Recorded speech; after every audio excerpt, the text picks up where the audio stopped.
Travel to the United States has fallen sharply this year.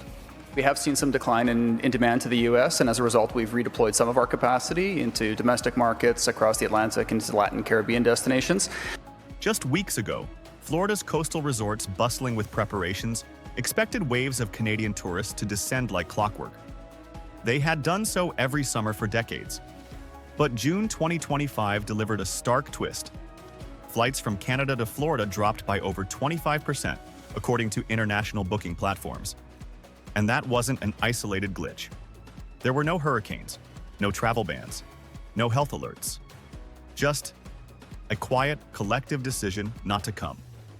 And the silence is growing, because it's no longer about crossing a border. It's about choosing a direction.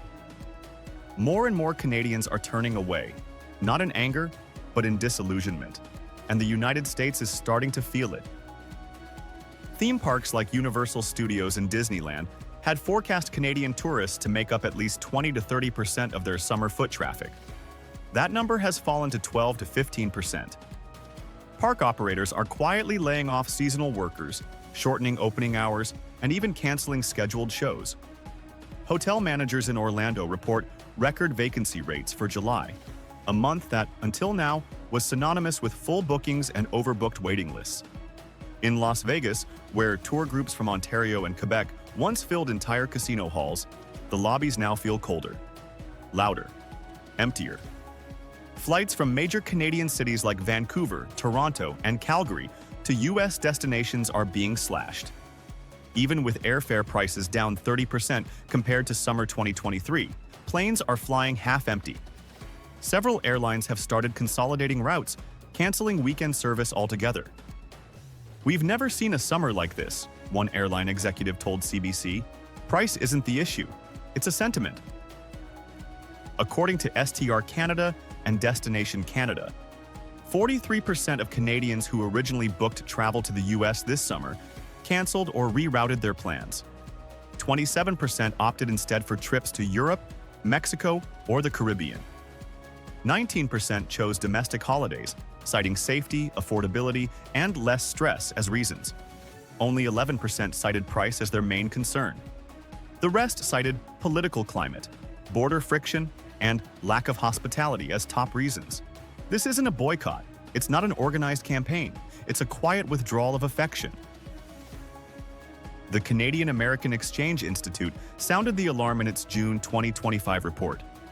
If the current decline continues, by 2027, less than 35% of Canadians under 30 will have visited the United States. That matters because travel builds familiarity, trust, shared stories, friendships, language, investment, and once a generation drifts apart, it doesn't easily return. University admissions officers in New York and Chicago are already seeing a drop in Canadian applicants, down 18% this year. Cross-border startups that once relied on travel-friendly relationships report delays, legal headaches, and a growing chill between collaborators. Even seasonal business visas are taking longer to process. And when Canadians don't feel welcome, they simply stop showing up. Tourism isn't just about money. It's about connection. It's grandparents meeting halfway, students doing exchange programs, couples celebrating anniversaries abroad, families road tripping through national parks. But now, for many Canadians, the U.S. feels like a place of tension, unpredictability, and confrontation. And that's a wound harder to heal than any lost revenue. America can drop prices, run ads, launch welcome back campaigns. But unless it addresses the why behind the exodus, fear, friction, and fatigue, the silence will continue to grow. Because sometimes the loudest protest isn't shouted, it's packed into a suitcase and rerouted to somewhere else. If this trend persists, the summer of 2025 won't just mark a tourism downturn. It'll be remembered as the moment a friendship cooled, and a continent felt colder because of it. Donald Trump's entire shtick as president is that America is being ripped off by foreigners, and we're kicking people out, not letting people in. There was a time when the world dreamed of coming to America. To walk through Times Square, to see the Grand Canyon, to stand beneath the Statue of Liberty and whisper the words, "This is the land of freedom." But today, the dream is fading. Not because of a global recession, not because of natural disasters or war, but because America, once the beacon of welcome, is slowly closing its doors. Foreign tourists aren't staying away because they've stopped loving American culture. They're staying away because America no longer loves them back. Because under Donald Trump, the United States has sent one message to the world: you are not wanted here. And now, as the world turns its back, America is preparing to pay the price. Tens of billions of dollars in lost tourism revenue, hundreds of thousands of jobs in peril, and a once thriving image of hospitality replaced by fear, suspicion, and walls. What experts are now calling a war on tourism began with the Trump administration's radical policies on travel, immigration, and border control. In just a few short years, the United States went from the most desirable destination on earth to a country associated with travel bans on Muslim-majority nations, lengthy, invasive visa screening, border officers trained to treat visitors like suspects, political rhetoric branding foreigners as burdens or threats. According to the U.S. Travel Association, between 2017 and 2020, America lost over 10 million international visitors. That's not just a dip in tourism, that's a freefall. The result? Nearly $150 billion in lost tourism spending, money that would have gone to American airlines, hotels, restaurants, retail stores, theme parks, and workers. And this isn't a past problem. Trump is running again, and doubling down on his promise to shut the border even tighter. He's proposing new travel restrictions, more visa limitations, and even threatening to ban tourist access from entire regions. The message to the world is clear: we don't want you here, unless you look, speak, and act like us. But let's make something clear. Not every foreigner is coming to steal jobs or overstay their visa. Millions of international travelers come simply to experience what they were taught to admire: Disneyland, the Las Vegas Strip, Broadway shows, the museums of Washington, D.C., the natural beauty of Yellowstone or Yosemite. And yet, they're turning away. Not because they stopped dreaming, but because the dream turned cold. Today, tourists worry. Will I be pulled aside at the airport? Will I be humiliated during questioning? Will I be viewed as a threat just because of my accent, skin tone, or passport? That's not a vacation. That's a risk. This fear, this psychological rejection, is costing America billions. Oxford economics projects that if Trump's restrictive policies return in full force, the U.S. could lose another 7 million international tourists annually by 2027, with revenue losses topping $35 billion per year and over 500,000 tourism-related jobs wiped out. And who suffers? Not the politicians, not the billionaires, but the everyday American workers, the waitress in Orlando, the cab driver in New York, the tour guide in Arizona, are all paying the price for policies they never voted for and don't benefit from. America was once the face of freedom, curiosity, and welcome. But if we keep telling the world, you are not safe here, you are not welcome here, then the world will stop coming. And it already is. Tourists from Europe, Asia, Latin America, once loyal to the American dream, are choosing other destinations: Japan, Canada, France, Italy. Places that still greet travelers with open arms, not fingerprint scanners and interrogation rooms. So when Trump screams, "Make America Great Again," the world hears something very different. Go away. We don't want you here. The tragedy is not just economic, it's cultural, it's symbolic. Because when tourists stop coming, they don't just take their money, they take their stories, their admiration, their desire to connect. If America insists on shutting the world out, it may soon wake up to a bitter reality: a nation that stands alone, with empty hotels, silent airports, and lost opportunities echoing through streets that once welcomed the world. U.S. President Donald Trump is threatening to impose 35% tariffs on Canadian imports.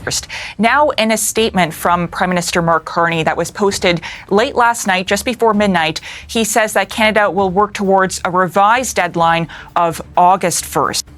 Just before midnight, Prime Minister Mark Carney posted a quiet but pointed message. The Canadian government, he wrote, would continue defending workers and businesses. And as part of that response, Canada was now working toward a revised trade deadline of August 1st.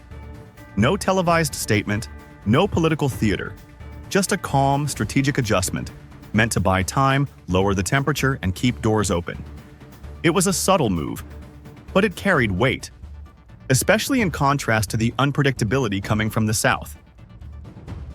What we're seeing here is the president is now beginning to outwardly weaponize these tariffs as his signature economic policy, not only against other countries, but key allies and partners of the United States.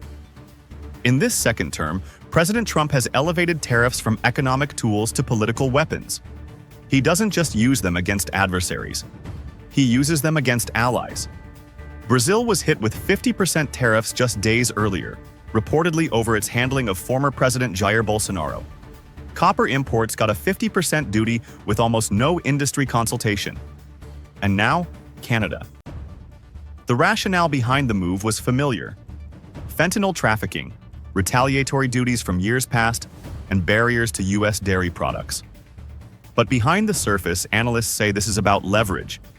Trump sees Canada not as a trade partner, but as a bargaining chip.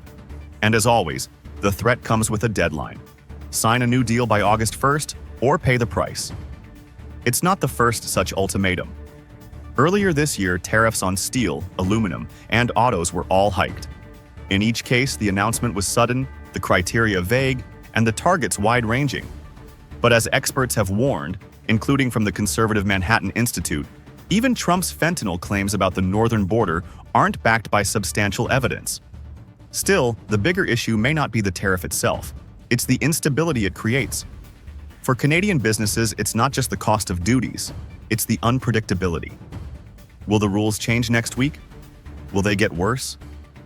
As one economist put it, uncertainty is the tariff you don't see, but feel every day.